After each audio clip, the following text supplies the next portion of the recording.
So yeah, we secure the things that we love and that we have treasure and value for, that connect with us. So yeah, driving my way to my destination. What is your destination? As a student now, you just got registered with this institution. You have a journey between now and a final exam.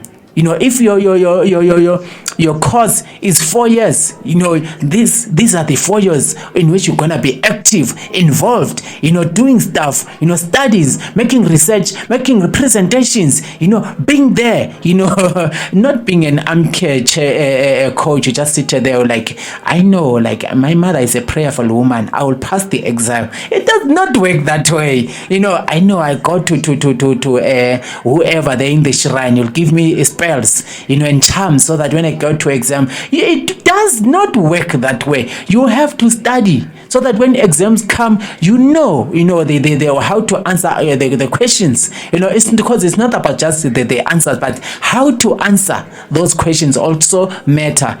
So you have explored this course, the subject, all the modules. You have diversified your information resources. You didn't just read these textbooks that were recommended only. You went all the way out to do your own research, oral tradition, interview other people, and also interview yourself in the context of each module of this course that you are doing.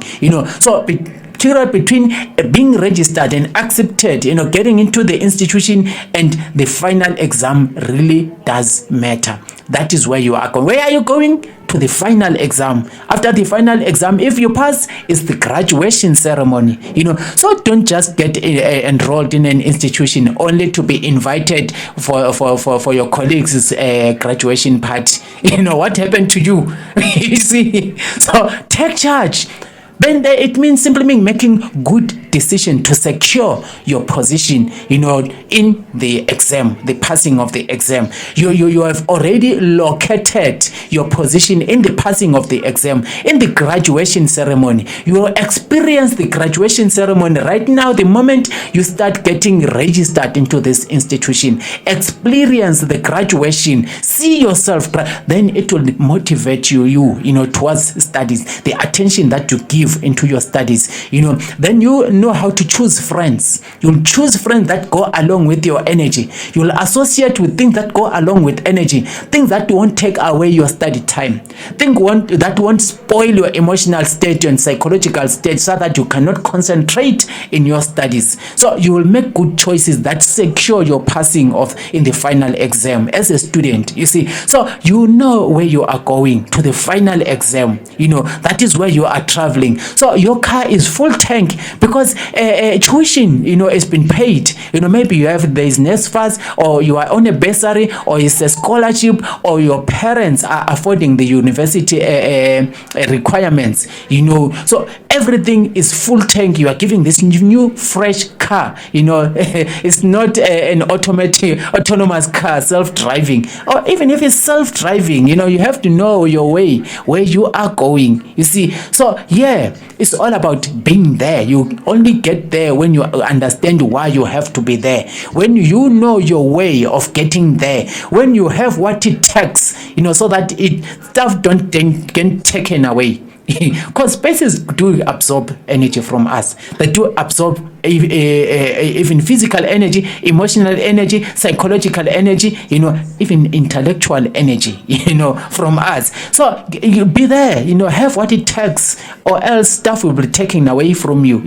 So yeah, man, life is all about goals, all about intents. It's all about purpose. There's nothing that happens in a vacuum unless if you choose to.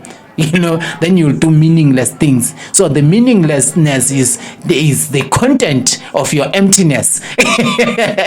Meaninglessness of the things that you do, is the content of the emptiness, of your life vessel, or your life a container. It's all about that, man. It's all about that, knowing how to drive your car, where that when it's on the steep slope, you change the gears. Now you accelerate, so that your engine need to have energy, so that your car can go up the steep. When the steep is sloping, you know how to change the gears also, decelerate so that you don't go high speed, then you lose control, you lose even balance. That is how we drive. Life is like that. How you behave when times are hard, how you react to the hard times, and also how you react to the the good times. Life is a battle. So the battle, it's a war. So in a war, there can be series of battles until war is won, or the war is lost. So in each and every of battle, if you lose this battle, it must not mean it's the end of you. So when you lose one battle, it must not draw you into defeatism. Never be deceived. Always have this zeal, this positive energy, this courage, this self-determination, to pick up yourself when you slip and fall. Dust yourself. Continue. If you incur injury, you will heal along the way. Life is a journey. Universal law of motion. Keep vibrating. Keep moving. So don't be stuck in one spot. And rot like a pumpkin. You check what I'm saying? Yeah. Even like the victories that you make in certain battles, they mustn't bring you into this thing of now taking things for granted. You think like, everything is a walkover, like you are the team. No, maybe you in a tournament, we won the first match, we won the second match, we won the third match, you still have 10 matches, to go through. Then you think after winning this consecutively, it means you are the victors. You start relaxing, you start undermining the opponents. Once you start undermining your opponent, your situation, your challenge, your complication, then you are defeated already. You have lost it, because you won't inject so much energy in the execution of your body. You won't inject even your full attention into this, because everything is just you're just taking everything for granted. When you're taking anything for granted, it's a more of belittling, undermining, disrespecting. So when you belittle someone, undermine someone who's an opponent, you know what happens? You are giving away substance of your power, portions of your power unto them, and they will act upon that, because you become vulnerable. You're not expecting anything from, because you are focusing on one format. Okay, this is how things are done. Your opponent has studied you also. They have studied your games. When you are playing the first team, your opponent of your sixth team was there. The second team, that opponent was there. The third team, that opponent was there. So they know your format. That one, they play with this, the 4-4-2 team. They know, they always apply the 4-4-2. So we're gonna use a different system, a different formation, to attack them.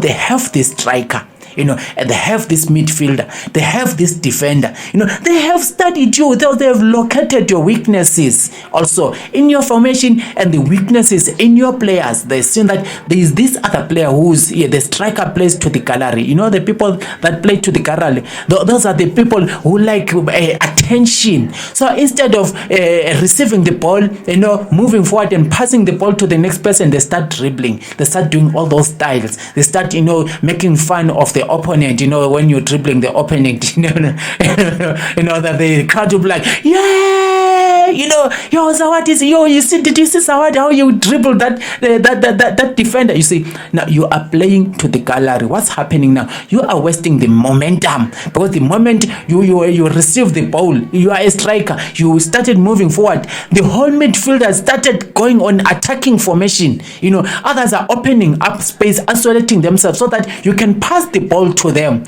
but you are busy, you are selfish. That's the point. So the opponent has identified the weakness in the selfishness. Selfishness in a cooperative mechanism is foolishness. So they've identified the foolishness of one of your players, then they capitalize on that.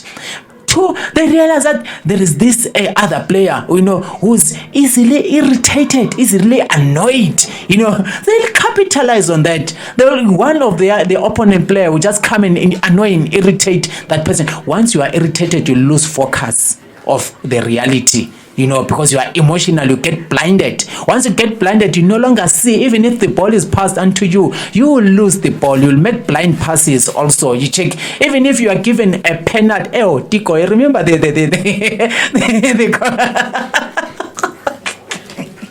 thing about there's this guy called Tico. I don't know him. I saw it in this social media thing when they are making fun of it in the cartoons. I think there was this thing. There's this Tico guy.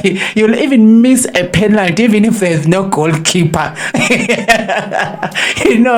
So yeah, man. It's all about that. Take your space. Consolidate your strength. Use your strength very effectively so that you compensate for your shortcomings. Never go around publicizing your shortcomings unto people out there, because you don't know. Maybe your enemy is also watching. There is somebody who wants to see you down. There's somebody who doesn't have a problem with you as a person, but they have a problem with your life purpose. They have a problem. They feel a threat in your life purpose. They feel a threat in the anointing that you were given by the divine beings, where you are allowed to be born. They are like, wow, he's coming to disturb us. The witches that don't have an issue with you. That is why sometimes you come to a witch's place. They'll give you food without poisoning you, but at night they'll come for you, man. They'll come for you, my brother. You check what I'm saying? Because they'll be sending all these goblins, to attack you, wherever you're going. Remember, reality is shaped in the spirit dimensions. Whatever you are praying for, whatever you are planning, is being aligned and shaped in the spirit dimension, then is projected in your reality to manifest. You see, so these witches will just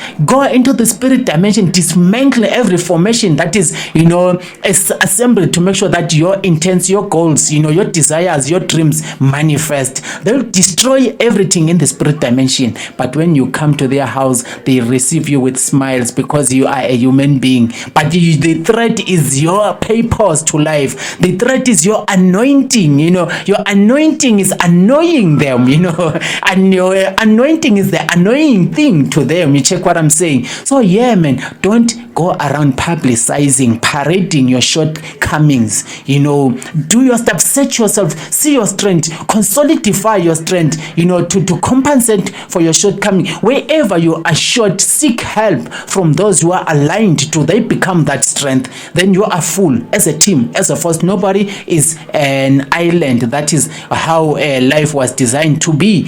So you can say you are this weak person because you're lacking this. What you're lacking, somebody else has it. Why not team up with that person? Why not team up with those people that share the same goal with you, that share the same dream with you, that share the same substance or soul with you? Team up with them. Then they compensate for your shortcomings and weaknesses. Then you become powerful. When you win as a team, you have win also as individuals. But in a team, you can win as an individual. We win as a team because it's collective effort. You check. So how do you drive your vehicle towards your destination? When you are in context, of collective, effort with other people, collective existence with other people, collective effort with other people. How much of your specific requirement and energy are you putting into this collective dream?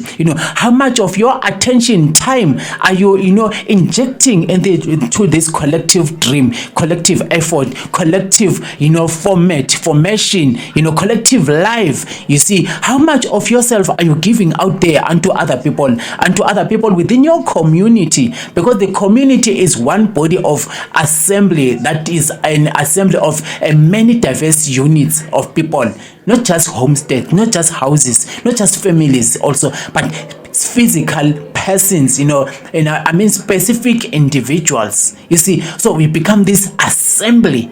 That's the community. We communicate. So are you communicating your energy with other people? How much are you receiving of communication from other people? Are you taking criticism, and feedback, from other people? Or you are this person who always, we call them like ondlo vaipikiswa in Nguni language, ondlo vaipikiswa, those are those, if they are in leadership, they are the authoritarian, the totalitarian, the detectors, who always command their will unto others. They believe only them is right. When they are criticized, when they are shown the other side of it, they get annoyed, and the only zeal is they have to destroy that picture. by destroying the people that are the projection of that picture. You see, ngondlova iphikiswa ke lapha. So are you that type of a person as a leader? How are you driving your vehicle towards your destination in your leadership position? Be it a CEO, be it a manager, a supervisor, an overseer, in whatever position of leadership. Maybe you are a chief in the village, maybe you are a king of this kingdom or empire. What is your substance of leadership? What is the value of your leadership? What is the quality of your leadership? How are you executing, manifesting your leadership? How are you leading? How are you governing these people? How much of strength are you expressing and giving unto other people? What is your space within their personal life spaces? As a king of a tribe, or a king or a chief of a clan, or whatever, how you call it, because we still have, even if we're living in this so-called modern times where there is a parliament, there's a constitution, there are councillors, there are MECs, there are mayors, etc. We still have kings and chiefs, who are the so-called custodians of the tribesmen. The specific tribesman that is of specific tribe. So what is the duty? What is the command? What is the purpose of those people within this time, in the collectivity of the people, within that community, and also in the lives of individuals, in that community, in that tribe, So it's like whatever tribe you might be calling or coming from, your king, your chief, your queen, your prince, your princess, what is their role they are playing to your strength in your life? What is the opportunity that you are finding in their presence, in their office, traditional office, according to tribal lines? What is their call, their purpose within your life? Those people, So this is how things are going. This is how life goes, So we're talking about the idea of driving your vehicle towards your destination. Where are you going? Unakwenda wapi? Unaelekea wapi? Unatoka wapi? Wewe ni nani? Those are questions that you need to ask yourself. Without you going through introspection to ask yourself this question, you'll never understand even the essence, the meaning, the idea of your life entirely. Then you'll find yourself, you always want to please other people. You always want to, group up with other people. You always want to attach your value by you attaching your present into other certain groupings, by dressing in a certain way, dressing in certain cloth of certain value and prices. You think that is what adds meaning and identity to you. That by saying you are from this tribe, that kingdom, that religious, what, that's not your identity. That's not your identity totally. Those are the spaces you are exposed to, or you find yourself in, or you were born into.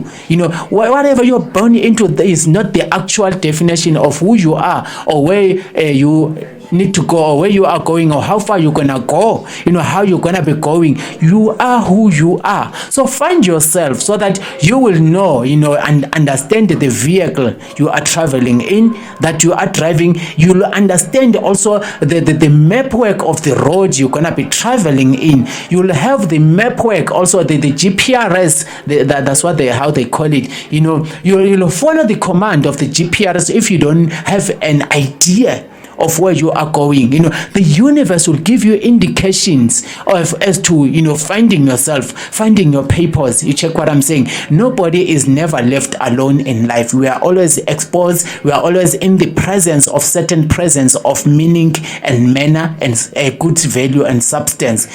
So it's all about you opening up all your three eyes, the first eye and the two eyes, to see beyond the matter, the solidity of life, and say, even tap into that realm of, or that is beyond the invisible light. Tap into that realm also. Then you'll see yourself in a broader aspect. Then your life will have meaning. Even the circumstances that befall you, the thing that you go through, the situation that you go through, you will have a way of containing yourself, controlling yourself, so that you don't get damaged along the way. You don't get destroyed along the way.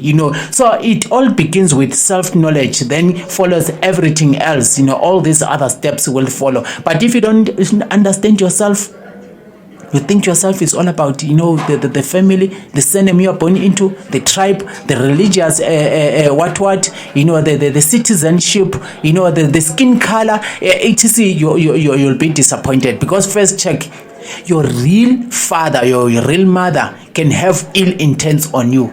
They can decide that they sacrifice you for ritual money. You become that thing that makes more money and power for them. These things happen. Look at families, not just families, your own family. Look what's happening within your own family. You'll see stuff happening. The people that you expect, automatically to be of support, and protective mechanisms unto you, they'll have ill intents on you. They'll bewitch you. They will sabotage you. They'll badmouth you. They'll ill-treat you. Just like you remember Joseph.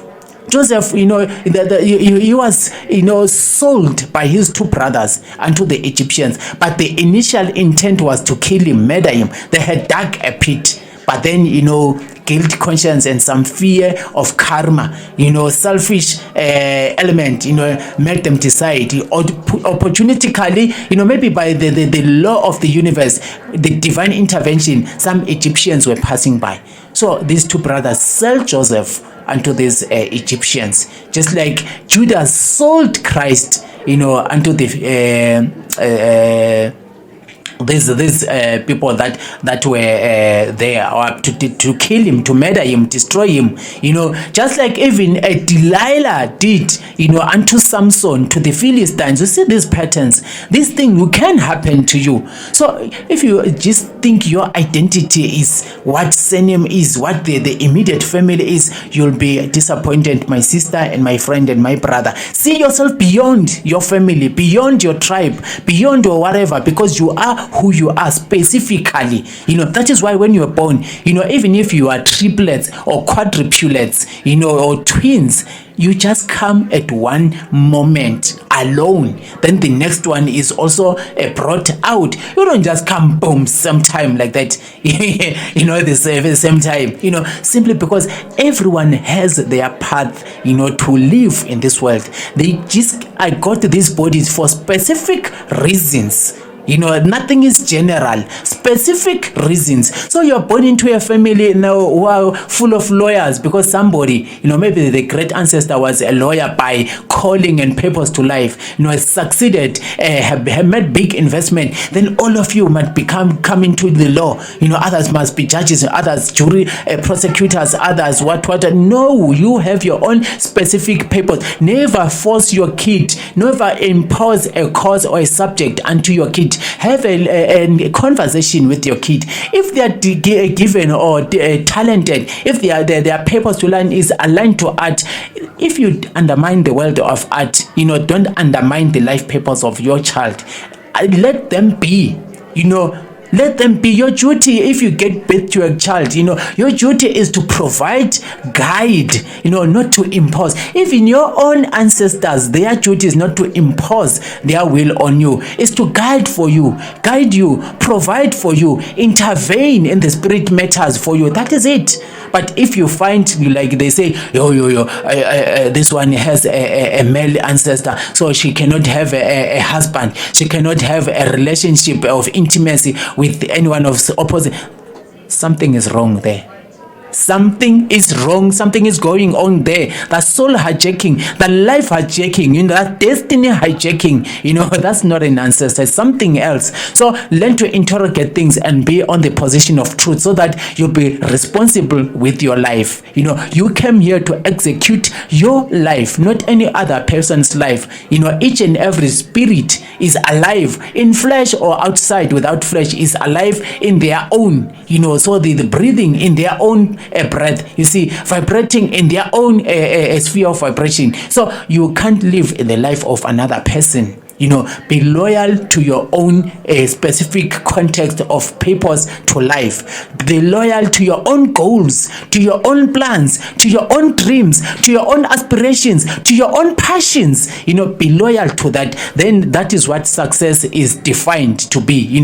So this is what it was, this is what it is, and this is what it shall remain to be. how we drive, our vehicles towards the destiny, how we drive our way towards our destination. Our destiny is what matters. So we leave it there. We can't explore it all. We leave. Everything shall be continued in your mind. Just like